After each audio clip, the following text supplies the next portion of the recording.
తెలంగాణ శాసన మండలిలో సీఎం రేవంత్ రెడ్డి మాట్లాడుతున్నారు. లైవ్ లో చూద్దాం.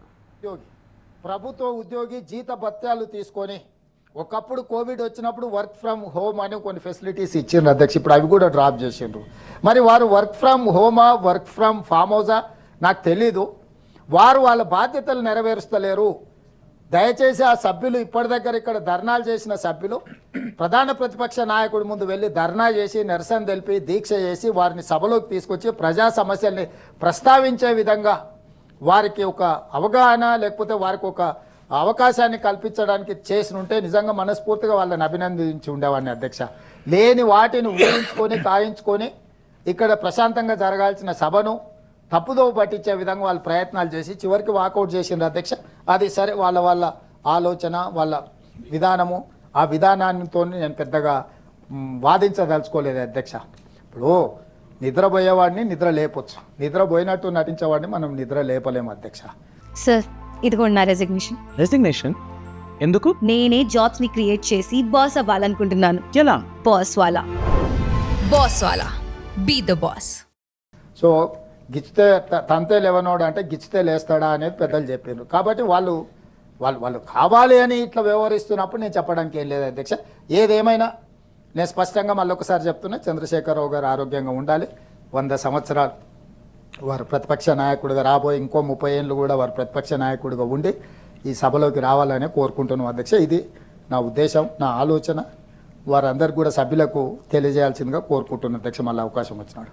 ముఖ్యంగా తెలంగాణ సమాజం, ఈ తెలంగాణ ప్రాంతానికి తెలంగాణ ప్రజలకు ఒక సుదీర్ఘమైన గుర్తింపు గౌరవము, ఈ ప్రాంతానికి ఒక చైతన్యం ఉన్నది అధ్యక్ష. భూమి, ఈ ప్రాంతంలో జరిగిన ప్రతి పోరాటం భూమి చుట్టూతోనే తిరిగినాయి అధ్యక్ష. ముఖ్యంగా నల్గొండ జిల్లా నుంచి వచ్చిన మీరు ఆనాడు జరిగిన సాయుధ రైతాంగ పోరాటంలో అమరులైన వాళ్ళు, నేల కొరిగిన వాళ్ళు, భూమి కోసం, భుక్తి కోసం, విముక్తి కోసం ఈ తెలంగాణ ప్రాంతంలో జరిగిన పోరాటాల గురించి తమకు బాగా తెలుసు అధ్యక్ష. మీ జిల్లాలో జరిగిన ముఖ్యంగా సాయుధ రైతాంగ పోరాటం స్ఫూర్తి, దీనికి అంతా కూడా ప్రజలు భూమి కోసం కొట్లాడినారు అధ్యక్ష, భుక్తి కోసం కొట్లాడినారు అధ్యక్ష. ఆ భూమి చుట్టూతోనే మన యొక్క ఆత్మగౌరవం ముడిపడి ఉన్నది అధ్యక్ష. ఆ భూమి నమ్ముకొని ఉన్న రైతులను ఆదుకోవడమే మా ప్రభుత్వం యొక్క ప్రజా సంక్షేమం అని మేము భావించినాం అధ్యక్ష. ముఖ్యంగా వ్యవసాయ వృత్తిని, అగ్రికల్చర్ ఈజ్ అవర్ కల్చర్ అని మేము భావించి మా కల్చర్ని మనం కాపాడుకోవడం మన బాధ్యత అనుకొని వ్యవసాయానికి అత్యంత ప్రాధాన్యత ఇచ్చిన రంగంగా మేము భావించినాం అధ్యక్ష. అందుకే ఎన్నికల కంటే ముందు ఎక్కడైనా మీరు ఆత్మహత్యలు చూడండి.